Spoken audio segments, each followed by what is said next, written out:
Well, in the beginning of Petra, we all were going to a 2-year Bible school, and we had come from rock and roll backgrounds. We had played rock and roll music since we were real young, and went to this Bible school, ended up there, and really felt like there was a need for a band that played hard rock music, because we knew that's the kind of music that we liked, and we knew there was a group of people out there that only liked that kind of music and wouldn't be reached by traditional church music. I remember they did their very first gig a night that I was working at Adam's Apple, and Greg and Bob came up to me and said, "Hey, we want you to be our lead singer." And I said, "Well, why?" They said, "Because we can't sing."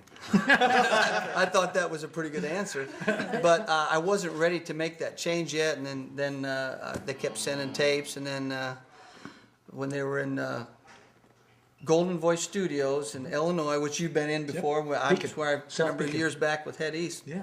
And they were doing their second album, and they called me up in the middle of the night and said, "You got to come, man. You got to come." And I got on the plane the next morning.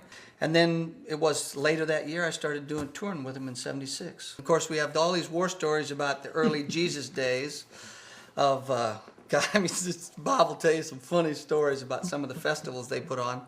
And it was a festival, all right. I remember in '71, Bob was with a group called Dove at the time, and we were doing a thing in Fromke Park, a big outreach thing, and that's the first time I met him. And so we started to connect there. But the first record, actually, I was a part of came out in '76. I'm not sure. I think that's when they started to record it, called "Come and Join Us," and I was a guest. Although I think they knew, and I knew at that time it would turn into that. Later that year, I started doing dates with the group. And, you know, it was a different thing back in the '70s. I mean, it was still very the ground had been not plowed. There was a lot of stone throwers that didn't want the rock and roll, why it was, you know, the devil's music. Meanwhile, thousands of kids and older people just continued to come to the Lord as a result of the music drawing them in. And then, of course, we always gave invitations, invited people to accept the Lord, and they sure did. There were very few. I mean, Petra, Amy Grant. I mean, when I remember Michael W. used to open for Petra at some of the bigger things, and of course we didn't know who these people were, you know, and I didn't have a clue, because I didn't know what Southern gospel. I didn't know what it was. I came right out of a rock thing, which you probably did too. Same you know, thing. Beatles, Kinks, Birds, Stones, whatever. And when I gave my heart to the Lord, it was like Jhon. That's it, full speed ahead. And so we just continued to move on. But in that day, there weren't many people that would invite you to come and play. Like churches, forget it. You maybe 1 out of 100, because it was just sacrilegious. But people that had a heart for evangelism, they would set up stages or pull in flatbed trailers in parks, In front of Walmart stores. in front anywhere they could draw a crowd. Beaches. And we get out and draw a crowd, and you know, it was rock and roll. I mean, it was pretty slamming, and as much as we could turn it up, as loud as we could get it, you know, and people would just start filing in, and then you give an invitation, they came to the Lord. Well, eventually the churches began to realize that this was a good thing. Look, we can double our youth group overnight. We can, you know, that's very valid.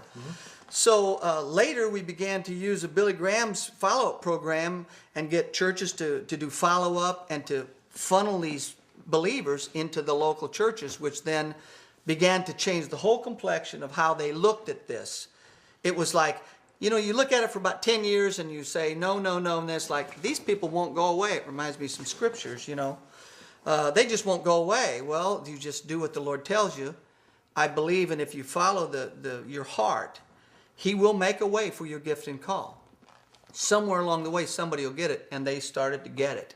I had a major moment with God in my life where it made a lot of sense to follow Him completely, and I restructured my whole life and said, Lord, if you want to use me in whatever way, if it's for it to be a missionary or whatever, just I'll do that. And about 2 weeks after that, I got a call from Nashville, and they heard some stuff I played on some records and wanted me to come down to Nashville and work on some projects. First day I got down here, Jhon English was the project that I started with, who had left Paul McCartney and Wings, was doing his first Christian album. And by noon that day, he asked me to come down, and that's how I ended up down in Nashville. And while we were getting the band together, a friend of ours, Scott Rowley, who's a pastor now, wonderful person, he was going out to do some concerts, and he didn't have a band, so Joe and I said, well, we'll do it. And we didn't have a guitar player. And we invited Bob to play guitar. And that's when I met Bob, and we went out together. I think this could have been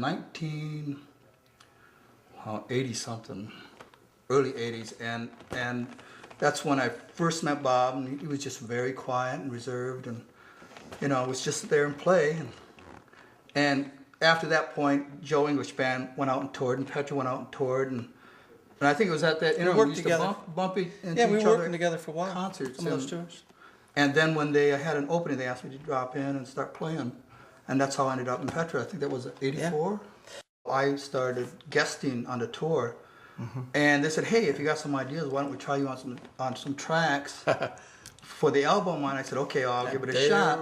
And I started working on the album, and it worked, and from that point on, they said, well, would you like to join? And I had, for a while, some previous obligations with Joe, so I waited until that point was over. I said, Lord, if you want me in this position, leave it open so that I can honor the commitment I had with Joe, and at the same time, you know, move forward to the next thing.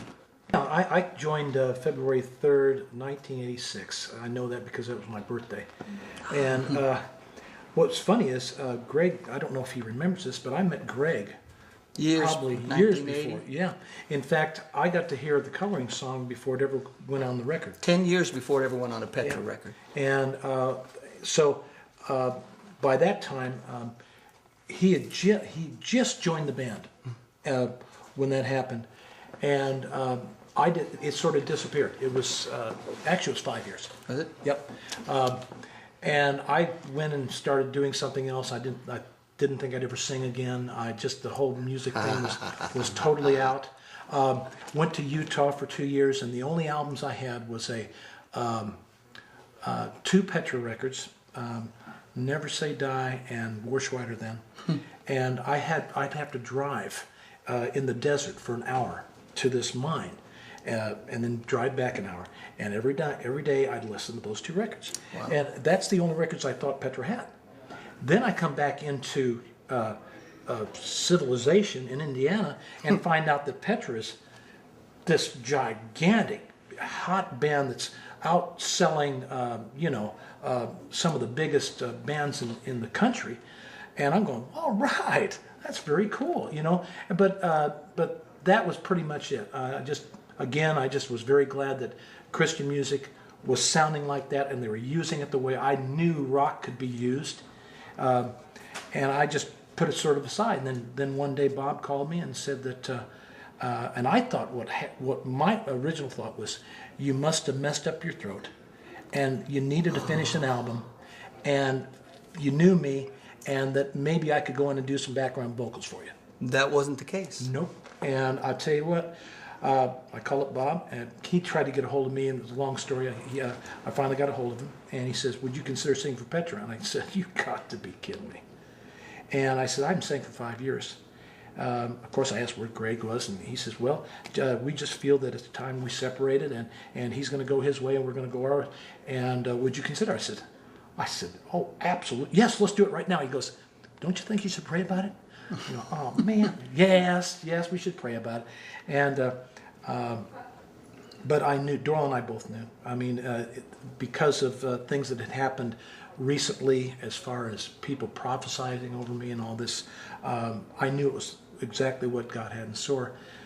And my biggest fear was that for the first time that I can remember, I was going on stage sober.